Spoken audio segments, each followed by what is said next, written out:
Wait, these are ashes, right? Yeah, I mean, that's what everyone calls them. But they don't look like ash. It's not soft or powdery like I expected. That's because they're not exactly ash. Wait, what do you mean? Here's the part most people never hear. What we call ashes after cremation aren't truly ash in the traditional sense. Real ash, the fine, dusty residue from burning, is only a tiny fraction of what remains. The rest is something else entirely, something more solid, more physical. And once you realize that, a simple question starts to linger. Why do we still call them ashes? What actually happens inside a cremation chamber? This is QC Project, Simple Things. Today, let's find the answer together in this segment.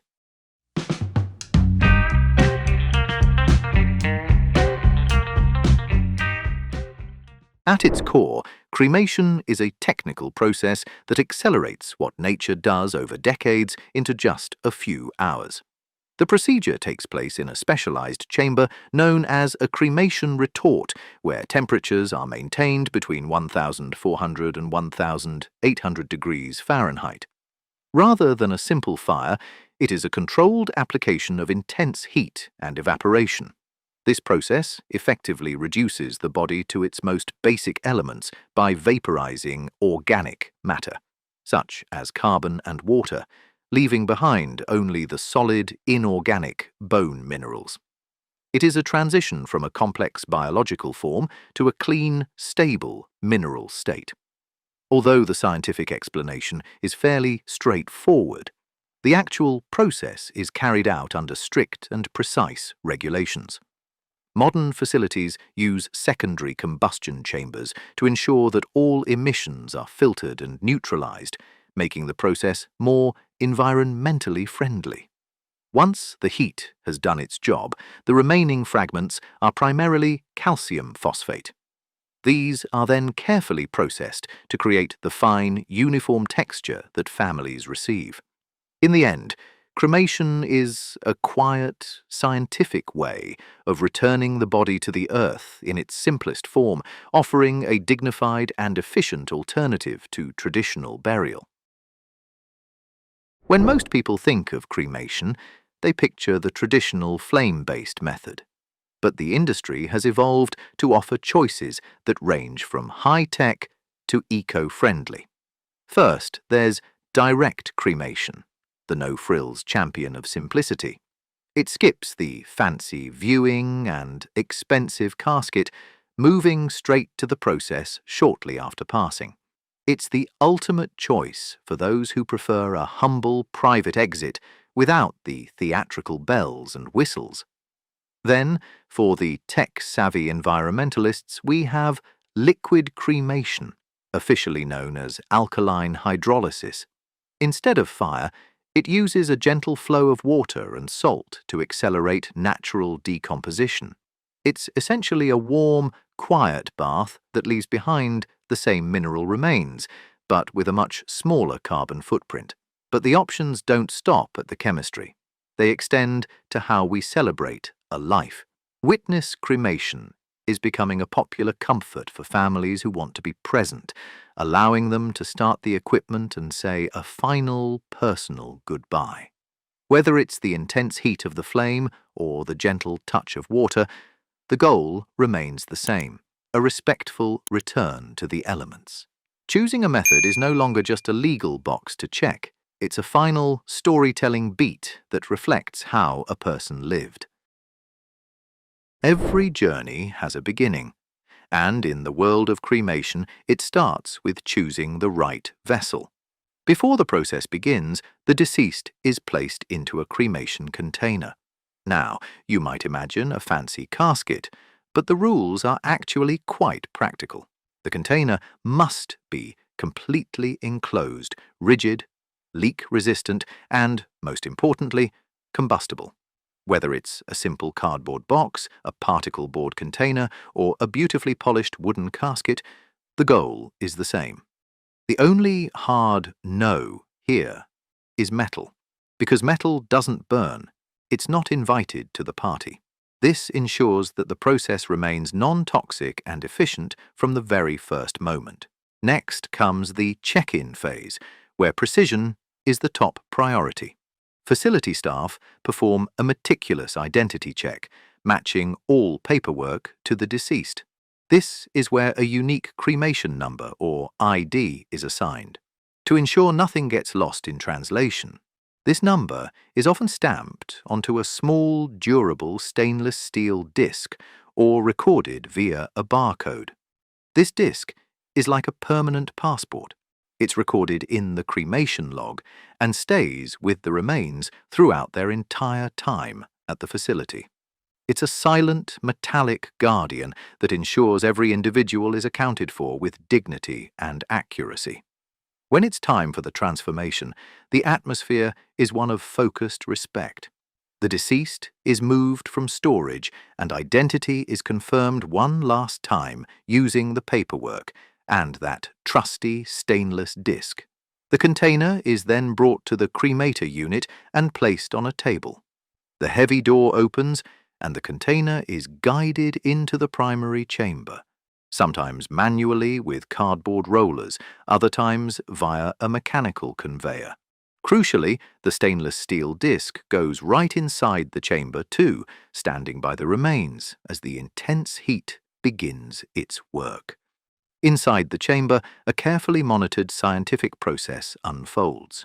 The door is sealed and the cremation begins.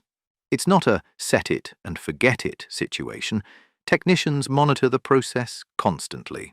The duration varies wildly depending on the person's size and the stored heat in the chamber. It could be as quick as 30 minutes or stretch over 2 hours. Once the process finishes, the door is opened and the ID is checked yet again.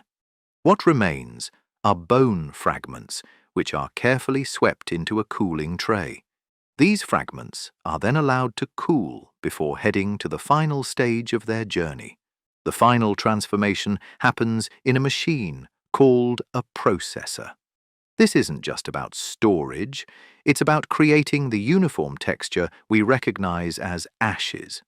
The processor uses heavy-duty blades to pulverize the bone fragments until they are tiny, less than 1/8 of an inch. These refined remains are then placed in a strong plastic bag and tucked into an urn or a temporary container. One last identity check is performed, and the stainless steel disc is placed inside the bag with the remains. Everything is labeled, logged, and checked one last time before being safely stored, waiting for the family to bring their loved one home. Now that we've walked through the mechanical steps of the journey, you might wonder if a loved one can bring a piece of home along for the ride. The short answer is, it depends on what's in their suitcase. Typically, personal treasures like jewelry, watches, or expensive heirlooms are removed and returned to the family beforehand. It's a transition where those physical memories stay with the living. While families often wish to include items with deep sentimental value, like a favorite book or a handwritten note, the final call usually comes down to safety. Not everything is invitation only when it comes to the extreme heat of the chamber. The reason isn't about being strict. It's about preventing a literal industrial disaster. Some materials don't just burn. They explode, melt, or release toxic fumes that can damage the high-tech equipment or put the staff at risk. Think of it like a TSA checkpoint for the afterlife. This is where the funeral director steps in as a seasoned guide, advising families on what can safely make the trip and what needs to be kept as a keepsake. It's a delicate balance between honoring a final wish and ensuring the entire process remains respectful, safe, and smooth for everyone involved. So, the question is, after the flames die down, what exactly is left in what we call ashes? The answer is the core structure of our bodies, primarily calcium phosphate, along with a few trace minerals.